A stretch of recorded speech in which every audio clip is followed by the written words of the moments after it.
अस्सलाम वालेकुम friends, welcome to my YouTube channel. उम्मीद करती हूँ आप लोग खैरियत से होंगे। आज का हमारा उर्दू का टॉपिक है इल्लामा इकबाल की शायरी के पहले दौर की खसूसियात। इससे पहले जो है वो मैं इल्लामा इकबाल की शायरी के तीसरे दौर की जो खसूसियात है वो मैं बयान कर चुकी हूँ। उसकी वीडियो मेरे चैनल पर मौजूद है, उसका लिंक मैं डिस्क्रिप्शन में दे दूँगी। अगर आपको वो देखनी हो तो आप वहाँ से लिंक से देख सकते हैं। तो इल्लामा इकबाल की शायरी का जो पहला दौर था वो 1898 से 1905 तक का था। इसकी खसूसियात में सबसे पहले गज़ल गोई आएगी, हेडिंग आप बनाएंगे, उसके बाद आप उसकी डिटेल लिखेंगे। इकबाल ने अपनी शायरी के इब्तदाई ज़माने में गज़ल गोई पर तवज्जो दी। वह गज़ल की इस्लाह मिर्ज़ा अरशद गोरगानी से लिया करते थे।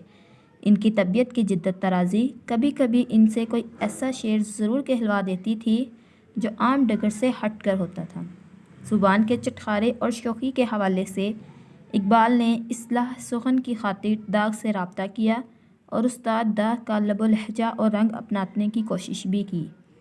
इकबाल की ये मशहूर गज़ल दाग के रंग की अक्कासी करती है। न आए हमें इसमें तकरार क्या थी, मगर वादा करते हुए आर क्या थी। तामिल तो था इनको आने में कासिद, मगर ये बता तर्ज़ इनकार क्या थी।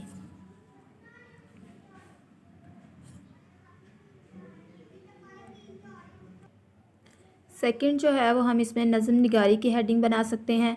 इसको हम इस तरह एक्सप्लेन करेंगे। इकबाल ने जल्द ही जान लिया था कि रवायती किस्म की गज़ल गोई को इनके मजाज और तबीयत से मुनासबत नहीं रखती। इसे एक वसी मैदान की ज़रूरत है, लिहाजा उन्होंने अपनी तवज्जो नज़म की तरफ की। हमाला जैसी नज़म से बिस्मिल्लाह की, जिसे फ़ौरी कबूल आम की सनद हासिल हो गई। इसके बाद मशहूर ज़माना नज़्में नाला, यतीम, हलाल ईद से ख़ताब और अबर गहरबार से के उन्वान से अंजुमन हमायत इस्लाम के जलसों में पढ़ी। हमाला एक आरज़ू नज़्में मनाज़िर फ़ितरत के साथ इनकी वाबस्तगी को ज़ाहिर करती हैं, और ये भी मालूम होता है कि इन मनाज़िर को मुकम्मल और जानदार तस्वीर कशी का मलका इन्हें कुदरत की जानिब से ख़ास तौर पर वदियत हुआ है। मैं आपके लिए जो लेक्चर्स लेके आती हूँ वो बहुत इजी वर्डिंग में है, ताकि आप लोग इजीली उसको कवर कर सकें। नेक्स्ट थर्ड हेडिंग हमारी बनेगी मगरबी अदब के असरात। इकबाल ने बहुत सी अंग्रेज़ी नज़मों के खूबसूरत तर्जुमे किए हैं। प्याम मशरिक़, इश्क और मौत और रुखसत एबस में जहाँ तराजुम की वाज़िया मिसालें हैं। बच्चों की नज़मों के हवाले से मकड़ा और मक्खी, एक पहाड़ और गुलहरी, एक गाय और बकरी, बच्चे की दुआ, माँ का ख्वाब, हमदर्दी वगैरह नज़में मगरबी शोरा के कलाम से माखूज़ हैं। नेक्स्ट हेडिंग है तसव्वुफ़ के असरात। इकबाल की इब्तदाई शायरी पर ईरान के सूफियाना तसव्वुरात का असर मिलता है। फ़ारसी का पूरा सरमाया इनकी नज़रों के सामने था। इस दौर की शायरी में सूफियाना तसव्वुरात अगरचे बिल्कुल इब्तदाई और ख़्वाब शक्ल में मिलते हैं, जो कि शऊरी तौर पर पुरअसर था।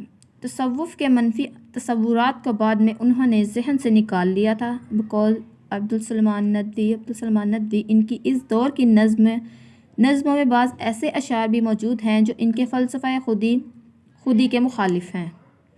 नेक्स्ट हेडिंग है फ़लसफ़ा खुदी। इकबाल के इब्तदाई दौर की बहुत सी नज़मों में फ़लसफ़ा खुदी के कई अनासिर अपनी इब्तदाई और ख़ाम शक्ल में मौजूद हैं, जो आगे चलकर अपनी सूरत वाज़िया करते गए और इसके निज़ाम फ़िक्र में बुनियादी हैसियत इख्तियार करके फ़लसफ़ा खुदी करार पाए। नेक्स्ट हेडिंग है हकीकत की तलाश। बकौल प्रोफेसर ताहिर फ़ारूकी, इस दौर में इकबाल हकीकत का मतलाशी नज़र आता है। इसको राज हायर सरबस्ता के इंकशाफात की जुस्तजू है। कुदरत के मनाजिर और मज़ाहिर फ़ितरत के इस असरार को हल करना चाहता है। तुम बता दो राज जो इस गुंबदे गर्दां में है, मौत एक चुभता हुआ कांटा दिल इंसान में है। परिंदे की फरियाद और एक आरज़ू हकीकत की तलाश में लिखी गई है। वतन परस्ती। इल्लामा इकबाल की इब्तदाई वो एक गटर वतन परस्ती शायर की हैसियत से उभरे, जिसे तराना हिंदी, हिंदुस्तानी बच्चों का गीत, नयाशवाला और सदाए दर्द वगैरह। ये था इल्लामा इकबाल की शायरी का پہلا دور۔ امید کرتی ہوں آپ کو لیکچر پسند آیا ہوگا۔ اگر پسند آیا تو اس کو فرینڈس کے ساتھ شیئر کرنا مت بھولیں اور چینل کو سبسکرائب ضرور کریں۔ Thank you for watching.